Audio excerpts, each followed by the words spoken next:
नमस्कार, मैं हितेश कपूर। आज के इस ट्यूटोरियल में हम बात करेंगे कैपमैक्स अल्टीमेट 13 सीरीज़ के वाइट बोर्ड सॉफ्टवेयर जिसका नाम है नोट। तो मेरे पीछे आप ये देख रहे हैं, ये नोट सॉफ्टवेयर है। एंड्रॉयड 13 में अपग्रेड होने के बाद काफ़ी सारे न्यू अपडेटेड इसमें आए हैं, जिसके बारे में मैं आगे वीडियो में अभी बात करूँगा। तो यहाँ सबसे पहले हम देखते हैं इसको फुल स्क्रीन या मल्टीपल स्क्रीन में बांटने के क्या क्या ऑप्शंस आते हैं। तो आप ये जो फुल स्क्वायर देख रहे हैं, अगर आप इस पे प्रेस करते हैं इसको, तो आपकी ये स्क्रीन फुल हो जाती है। अब यहाँ पे मैं इसके मेन्यू ऑप्शन में जाता हूँ। मेन्यू ऑप्शन में यहाँ पे आपको कई सारे ऑप्शंस देखने को मिलते हैं, जिसमें पहला ऑप्शन है इंपोर्ट। इंपोर्ट की हेल्प से आप इस वाइट बोर्ड पे कोई फाइल इंपोर्ट कर सकते हैं, जो इमेज हो सकती है, जो कोई PDF हो सकती है।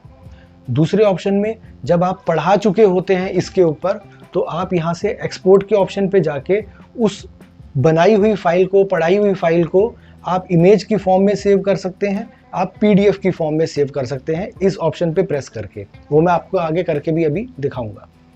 दूसरा, आप क्लाउड स्टोरेज पे डायरेक्टली फाइल अपनी भेज सकते हैं। जैसे आप क्लाउड स्टोरेज पे प्रेस करते हैं तो आपको ये गूगल ड्राइव, वन ड्राइव का ऑप्शन दिखाता है। तो जब आप इस पे लॉगिन कर लेते हैं तो पढ़ाने के बाद ये पूरा कंटेंट आप डायरेक्टली ड्राइव के ऊपर भी भेज सकते हैं। फिर इसके बाद आपको यहाँ पे ऑप्शन मिलता है थीम का। थीम के ऑप्शन में जाके आपको यहाँ पे मल्टीपल टेम्पलेट्स मिलती हैं, जैसे हिंदी, इंग्लिश, मैथमेटिक्स, म्यूज़िक या अलग अलग तरह के टेम्पलेट्स हैं, जिसकी हेल्प से आप अपना कंटेंट अपने हिसाब से पढ़ा सकते हैं। बैकग्राउंड के ऑप्शन में यहाँ पे आपको अलग अलग कलर्स के ऑप्शन मिलते हैं, जिसमें आप देख सकते हैं ये अलग अलग कलर का ऑप्शन अपने हिसाब से आप चूज़ कर सकते हैं। जौन सा कलर आपको चाहिए उसके ऊपर सेलेक्ट करके आप यहाँ ओके पे प्रेस करेंगे तो वो कलर आपके लिए सेव हो जाएगा। अब जब भी आप नेक्स्ट टाइम भी ओपन करेंगे तो ये सेम कलर ही इसमें बैकग्राउंड ओपन होगा। फिर आपको यहाँ पे एक ऑप्शन दिख रहा है इमेज। इसकी हेल्प से आप अपने कंपनी का, अपनी कोचिंग का, अपने स्कूल का पहले से डिज़ाइन कोई भी टेम्पलेट जो आपके स्पेसिफिक कलर के हिसाब से हो सकती है, आपके स्पेसिफिक लोगो के हिसाब से हो सकती है, तो आप यहाँ जाके इसको ओपन कर सकते हैं। जब कोई पेन ड्राइव लगाएंगे तो उसका ऑप्शन आपको यहाँ मिल जाएगा। अदरवाइज़ आप इसकी लोकल स्टोरेज में भी स्टोर करके इसको, जब आप ऑप्शन को सेलेक्ट कर लेते हैं, ओके कर लेते हैं, तो वो ऑप्शन आपको यहाँ पे मिल जाता है। तो अब सेकंड में बात करता हूँ इस पे सेंड ईमेल का। तो अगर आप अपना ईमेल कॉन्फ़िगर कर लेते हैं इसके साथ, जैसे मैं आपको यहाँ पे ऑप्शन दिखा देता हूँ। अगर आप यहाँ पे अपना कोई भी ईमेल कॉन्फ़िगर कर लेते हैं, ऐड अकाउंट, जैसे हम लोग किसी PC में या अपने एंड्रॉयड डिवाइस में कॉन्फ़िगर करते हैं, तो उस तरीके से करने के बाद आप जो भी ये कंटेंट पढ़ाएंगे, पढ़ाने के बाद डायरेक्टली ईमेल भी आप कर सकते हैं। फिर इसमें आपको ये ऑप्शन मिलता है शेयर का।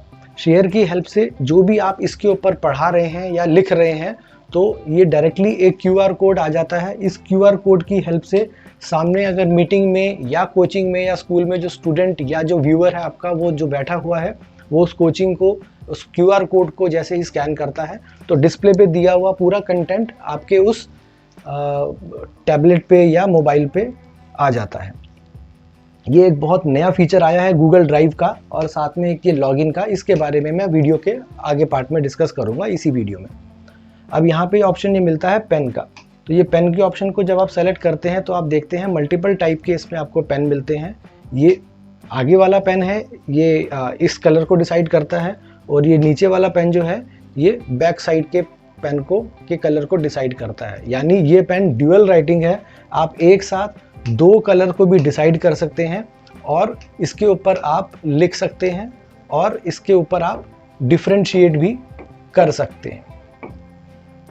पेन की थिकनेस आपको जब अगर सेलेक्ट करनी है तो आप यहाँ से इसकी थिकनेस भी सेलेक्ट कर सकते हैं। थिकनेस सेलेक्ट करने के बाद आप अकॉर्डिंगली अपने हिसाब से इसकी थिकनेस डिसाइड कर सकते हैं। फिर इरेजर का ऑप्शन है। इरेजर के ऑप्शन को सेलेक्ट करने के बाद आप इसको डायरेक्टली यहाँ से भी इरेज कर सकते हैं। अदरवाइज जब आप लिख रहे हैं तो लिखने के वक्त भी आप अपने हाथ से भी इसको इरेज कर सकते हैं। क्लीन ऑल के ऑप्शन में आपको अगर बोर्ड पे लिखी हुई पूरी कंप्लीट आपको इरेज करनी है तो आप ये क्लीन ऑल के ऑप्शन को प्रेस करेंगे तो बोर्ड पे लिखा हुआ सारा कंटेंट एक साथ क्लीन हो जाएगा। रूलर के ऑप्शन में आपको ये कुछ इस तरीके के टूल्स मिलते हैं, जिसकी हेल्प से आप अपने हिसाब से ये कंटेंट अपना थोड़ा सा और अट्रैक्टिव कर सकते हैं। और आप ये देख सकते हैं टूल में मैंने जितनी लाइन ड्रॉ करी है उतने यहाँ पे इसका डायमेंशन भी साथ साथ मुझे दिख रहा है। जब आप इसको हटाएंगे तो आप यहाँ से इसको हटा भी सकते हैं। इसी तरीके से बाकी टूल्स भी हमें इसमें यहाँ मिलते हैं। फिर शेप का ऑप्शन हमें मिलता है। शेप में हमें 2D और 3D दोनों शेप्स मिलती हैं। 2D शेप्स में ये जो पहला ऑप्शन है ये फ्री हैंड टूल है। इसकी हेल्प से हम अपने हिसाब से कोई भी शेप डिज़ाइन कर सकते हैं। डिज़ाइन करने के साथ साथ इन शेप्स का अगर कलर मुझे डिफरेंट चाहिए तो मैं वो भी ले सकता हूँ। अगर मैंने यहाँ पे इसको ट्रायंगल करा तो ये इस तरीके से शेप डिफाइन हो जाती है। साथ ही इसमें 3D शेप्स का ऑप्शन भी मिलता है। 3D शेप के ऑप्शन में मैं यहाँ से इसको इस तरीके से सेलेक्ट कर सकता हूँ।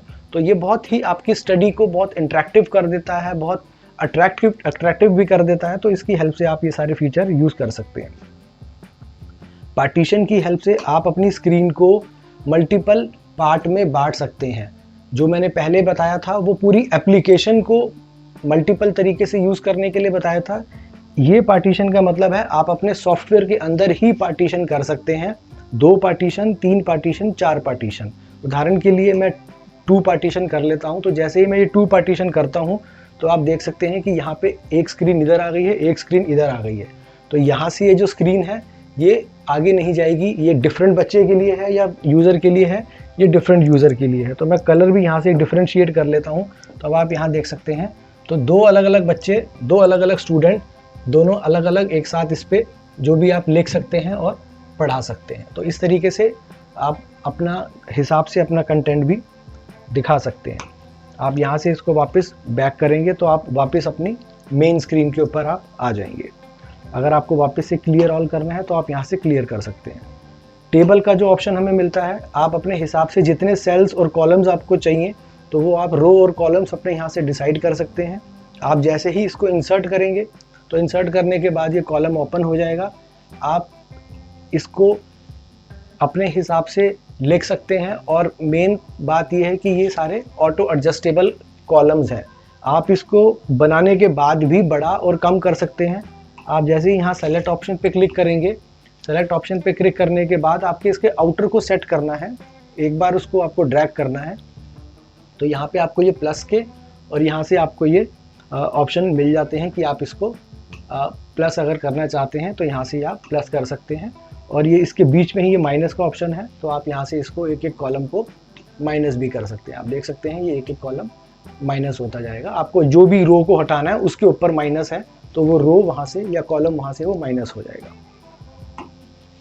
फिर इसके बाद यहाँ पे ये माइंड मैप का ऑप्शन आता है। तो माइंड मैपिंग आप क्रिएट कर सकते हैं। आप जैसे जैसे आगे क्रिएट करते रहेंगे ये माइंड मैप आगे क्रिएट होता रहेगा। और स्टिकी नोट का ऑप्शन है। ड्यूरिंग प्रेजेंटेशन या ड्यूरिंग क्लास अगर कोई आपका स्टूडेंट पूछ लेता है कुछ तो आप इसको यहाँ पे भी इसको आप एज अ सेव कर सकते हैं ताकि प्रेजेंटेशन के बाद आप उसको बता सकें और वो नोट्स को आप भूलें नहीं। तो ये आपका यहाँ पे एज इट इज़ सेव हो जाता है। तो ये इसके कुछ फीचर्स हैं। अब सबसे खास फीचर एक आपको और बताता हूँ इसमें, ये आता है प्रीव्यू का ऑप्शन। यानी ये अनलिमिटेड स्क्रीन का एक ऑप्शन है जिसकी हेल्प से टीचर जो बहुत ज़्यादा लिखते हैं, जैसे वाइट बोर्ड पे जब हम लिखते हैं तो वाइट बोर्ड पे लिखने के बाद हमें वाइट बोर्ड के ऊपर जो लिख चुके हैं वो कंटेंट को हाथ से मिटाना पड़ता है। इसकी हेल्प से हम जो भी वाइट बोर्ड पे लिख चुके होते हैं तो ये हमारी अनलिमिटेड स्क्रीन है। अब मैं यहाँ पे प्रीव्यू के ऑप्शन पे क्लिक करूँगा और इसको मैं ऊपर लेके जा सकता हूँ, मैं इसको नीचे लेके जा सकता हूँ, सेम लेफ़्ट या राइट कहीं भी लेके जा सकता हूँ ताकि मैं उसको वापस से मुझे मिटा के उसको वापस दोबारा पढ़ाना ना पड़े। मैं एक ही स्क्रीन पे अनलिमिटेड पढ़ा सकता हूँ। एक ऑप्शन और भी है, आप इसको छोटा कर सकते हैं, आप इसको यहाँ पार्क कर सकते हैं और फर्दर जो अपना कंटेंट है वो आप यहाँ से पढ़ा सकते हैं। तो इस तरीके से इस टूल का आप यूज़ करके इसको पढ़ा सकते हैं। अगर आप कुछ गलत लिख चुके हैं तो आप यहाँ पे अंडू पे जा सकते हैं और वापस उसको ठीक कर सकते हैं, आप रीडू कर सकते हैं। तो ये सारे ऑप्शंस आपको यहाँ पे मिल जाते हैं। अब मैं आता हूँ इसके बहुत एक खास फीचर के ऊपर। इसका मैं आपको इस वीडियो में सिर्फ एक ओवरव्यू दूंगा। डिटेल वीडियो के लिए आपको एक नेक्स्ट ट्यूटोरियल बनाऊंगा क्योंकि उसमें आपको पूरा इसको चलाना भी मैं साथ में बताऊंगा। अब आप यहाँ पे देख रहे हैं लॉगिन का ऑप्शन है। तो लॉगिन का ऑप्शन क्या है, जैसे ही आप ये लॉगिन पे क्लिक करते हैं तो क्लिक करने के बाद इसके अंदर मौजूद क्लाउड सर्वर जो बाइटेलो के नाम से है, क्लाउड क्लासेस हैं, तो उसका ऑप्शन आपको मिलता है। ओवरव्यू के तौर पे आपको बताऊं, जब आप अपने मोबाइल से जिस ईमेल आईडी से इसको स्कैन करेंगे, तो स्कैन करने के बाद आपकी मौजूद उसमें जो ये गूगल ड्राइव है, वन ड्राइव है या बाइटेलो ड्राइव है, उसमें मौजूद कंटेंट आपका इसके ऊपर आ जाएगा और आपको किसी भी पेन ड्राइव को कैरी करने की ज़रूरत नहीं है, हार्ड ड्राइव को कैरी करने की ज़रूरत नहीं है। आप डायरेक्टली उस कंटेंट को इस वाइट बोर्ड के सॉफ्टवेयर के ऊपर इंपोर्ट कर सकते हैं और पढ़ा सकते हैं। तो आज के इस वीडियो में बेसिक इतना ही है, और नोट सॉफ्टवेयर में और भी बहुत कुछ है अभी, तो मैं एक पार्ट 2 बना देता हूँ जिसमें आपको थोड़े से और डिटेल फीचर इसके आपको देखने को मिल जाएंगे। तो मिलते हैं आपको नेक्स्ट ट्यूटोरियल वीडियो में। नमस्कार।